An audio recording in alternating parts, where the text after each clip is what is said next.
সন্মানীয় অধ্যক্ষ ডাঙৰীয়া, বিষয়টো অতি স্পৰ্শকাতৰ, অতি গুৰুত্বপূৰ্ণ, অতি সংবেদনশীল। অধ্যক্ষ ডাঙৰীয়া, যোৱা পৰহি তাৰ আগদিনা অধ্যক্ষ ডাঙৰীয়া 19 তাৰিখ ন, হঠাতে অধ্যক্ষ ডাঙৰীয়া নাগালেণ্ডৰ পাহাৰৰ পৰা ঢল নামি আহিলে। অধ্যক্ষ ডাঙৰীয়া, মই 5 বছৰ জলসম্পদ বিভাগৰ মন্ত্ৰী আছিলোঁ। 5 বছৰত অধ্যক্ষ ডাঙৰীয়া শিৱসাগৰ সমষ্টি বাদ দি অধ্যক্ষ ডাঙৰীয়া নাজিৰা সমষ্টি, মাহমৰা সমষ্টি, চৰাইদেউ সমষ্টি, তিতাবৰ সমষ্টি, এইবিলাক সমষ্টিত কেতিয়াও বানপানী দেখাই নাছিলোঁ। এইটো অধ্যক্ষ ডাঙৰীয়া নেচাৰেল বানপানী নহয়, যিটো আমি যাৰ কাৰণে আমি সাজু থাকোঁ, য'ত বানপানী হ'বই, য'ত মথাউৰি ভাঙিব পাৰে বুলি ভাবোঁ, তাত আমি সামগ্ৰী মজুত ৰাখোঁ বা আমি ৰেডি হৈ থাকোঁ। অধ্যক্ষ ডাঙৰীয়া, এইটো তেনেকুৱা নেচাৰেল বানপানী নহয়। অধ্যক্ষ ডাঙৰীয়া, এইটো নেচাৰেল কেলেমিটি, এইটো হেভক। অধ্যক্ষ ডাঙৰীয়া, সন্মানীয় সদস্য জে পি দাস ডাঙৰীয়া পাহৰি গ'ল, বলবলাত এনেকুৱা এটা ইনচিডেণ্ট 2004 চনত হৈছিলে। যেতিয়া মই তেখেতক ক'লোঁ যে বলবলাত হৈছিলে, তেখেতে আপাৰ আছাম বুলি কৈ দিলে। তেখেতে আপাৰ আছাম, লয়াৰ আছাম ভাগ ভাগ কৰি দিলে। অধ্যক্ষ ডাঙৰীয়া, তেওঁলোকে এইটো মেণ্টেলিটি। অধ্যক্ষ ডাঙৰীয়া, মই ক'লোঁ যে তেনেকুৱা এটা ইনচিডেণ্ট হৈছিল, তেখেতে কৈ থাকোঁতে ক'লোঁ, তেখেতে ক'লে হোৱা নাই। মই যেতিয়া বলবলাৰ কথা ক'লোঁ, তেখেতে ক'লে আপাৰ আছামত হোৱা নাই। What is this ma'am? অধ্যক্ষ ডাঙৰীয়া, আপাৰ আছাম লয়াৰ আছাম বেলেগ বেলেগ নেকি?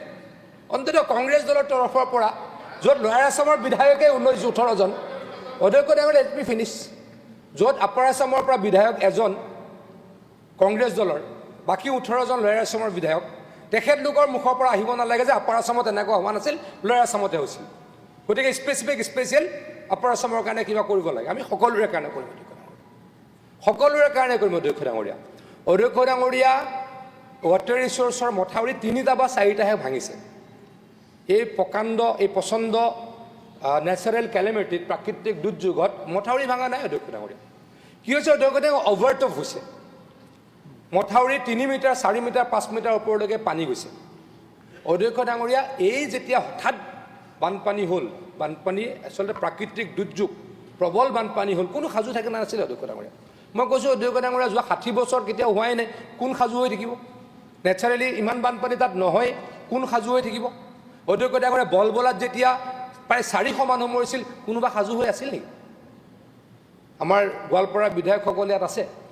অধ্যক্ষ ডাঙৰীয়া, মোৰ তাতে যোৱাৰ সুযোগ পাইছিলোঁ, মই অত্যন্ত কষ্ট পাইছিলোঁ গৈ, কিন্তু যোৱাৰ মোৰ সুযোগ পাইছিলোঁ মানুহৰ অৱস্থা দেখি। অধ্যক্ষ ডাঙৰীয়া, একে ৰাতিত 400-500 মানুহ মৰিছিল, একে ৰাতিত হঠাৎ 400-500, আৰু তাততো আৰু ভয়াৱহ আছিল। এতিয়াতো 3 দিন ধৰি পানী কমপ্লিট যোৱা নাই, সেইটো তাতে 4-5 ঘণ্টা আছিল, যদি মোৰ ভুল হোৱা নাই।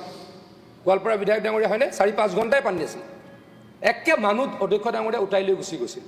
গতিকে অধ্যক্ষ ডাঙৰীয়া, তাৰ পুনৰাবৃত্তি এইবাৰ এই আমাৰ শিৱসাগৰ, চৰাইদেউ আৰু যোৰহাটৰ অভূতপূৰ্ব বানপানী।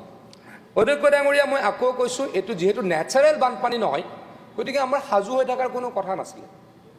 যদি এনেকুৱা হ'ল হয়, আমি ক'ৰবাত কি কৰোঁ, মাথাউৰি ওখ কৰোঁ, আমি ক'ৰবাত হাইলেণ্ড বনাওঁ, কিন্তু এনেকুৱা পৰিৱেশ হোৱাই নাই। অধ্যক্ষ ডাঙৰীয়া, অধ্যক্ষ ডাঙৰীয়া, এইটো প্ৰাকৃতিক দুৰ্যোগ। আকৌ কৈছোঁ, মাননীয় মুখ্যমন্ত্ৰী ডাঙৰীয়াই গম পাই লগত জলসম্পদ মন্ত্ৰী সুশান্ত বৰগোহাঁই, ৰেভিনিউ মিনিষ্টাৰ কেশৱ মহন্ত ডাঙৰীয়া, আমাৰ শিৱসাগৰৰ গ্ৰেজুৱেট মিনিষ্টাৰ বিমল বৰা ডাঙৰীয়া, যোৰহাটৰ গ্ৰেজুৱেট মিনিষ্টাৰ সন্মানীয়া অজন্তা নেওগ ডাঙৰীয়াক তৎকালে নিৰ্দেশ দিলে তাত গৈ উপস্থিত হ'বলৈ।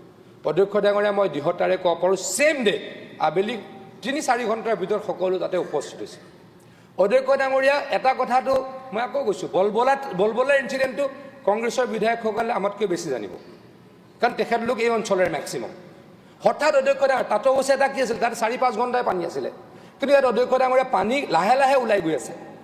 অধ্যক্ষ ডাঙৰীয়া, উদ্ধাৰ অভিযান তৎকালীনভাৱে কৰা হৈছে।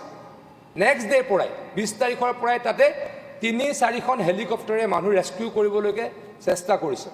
ক'ৰবাত অধ্যক্ষ ডাঙৰীয়া, হয়, মই অস্বীকাৰ একদম নকৰোঁ, দুৰ্গতসকলৰ লগত ৰাজনীতি কৰাটো নাযায়, অস্বীকাৰ একেবাৰে নকৰোঁ, কাৰণ মই প্ৰত্যেকজন বিধায়কৰ লগত কথা পাতি আছোঁ। কিছুমান জেগাত গৈ ৰিচ কৰিব পৰা নাই, কিন্তু এই এতিয়ালৈকে বৰ্তমান ৰিচ হৈ গৈছে, পানী, খাদ্য সকলোতে পাইছে। অধ্যক্ষ ডাঙৰীয়া, এনেকুৱা কথা হৈ আছে, মানুহ বহুতো মিচিং হৈ আছে, একচুৱেল এতিয়ালৈকে সংখ্যাটো ওলোৱা নাই, কাৰণ বানপানীৰ পাছতহে ওলাব পাৰিব।